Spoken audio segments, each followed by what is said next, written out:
Hi guys, it's 25 to 10, just finished in clinic. Before I go on, we're going to talk about shin splints tonight. I'd just like to say thank you to Dean at Love to Lift, who's provided us with some clothing. So thank you very much appreciated. See, we're not too old to be sponsored athletes. Yeah, you keep on dreaming.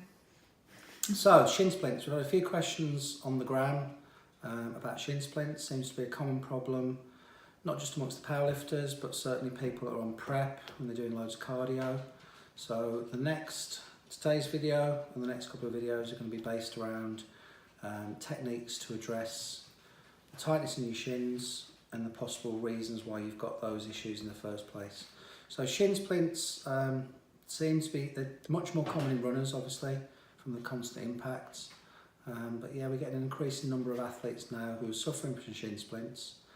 If your shin splints are on the outside of your shin, that's because anterior tibialis has become tight, and that's starting to pull on the periosteum, which is the membrane that surrounds the bone, and that gives rise to pain on the outside of your shin. If it's pain on the inside of your shin, which tends to be a bit more common, that's because of tibialis posterior, which is doing the same thing.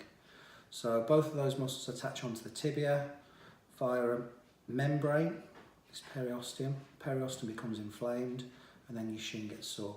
Didn't you mention a lot of powerlifters are struggling with shin splints? Yeah. I did say in the first part of the video, if you were listening. Because you weren't Now listening. I was daydreaming, I was looking at what the dog was doing, it's more interesting. So yeah, powerlifters, strong men, with that kind of loading going through the shins and through the foot and ankle, common injury, common problem, or increasingly common problem, and I think those boys and girls on prep with their endless hours of cardio. So that's kind of how it presents. Now, worst case scenario, if you don't look after your shin splints, you might then develop a stress fracture. So these things are worth dealing with at the earliest onset, so you don't then start to get into the realms of needing to completely rest to allow that stress fracture to heal. Some of the predisposing factors, so the majority of people I see, they get problems with their shins because they lack internal rotation in the hips. So the hip, knee, I think I've talked about the link, the biomechanical link between those three areas. You tend to find if your hips are tight, you can't internally rotate, so that's turning your knee inwards.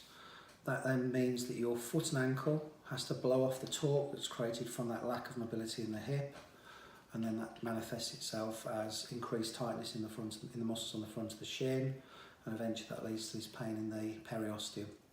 So we're going to do a few videos over the next couple of days. We'll do some to address internal external rotation of the hip, and for that you're going to need your power bands, and we're going to do some stuff for the shins, and for that you're going to need your peanut mobility balls, those two lacrosse balls taped together.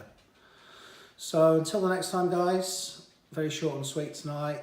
Thanks to Dean, thanks to Love to Lift. See you all soon.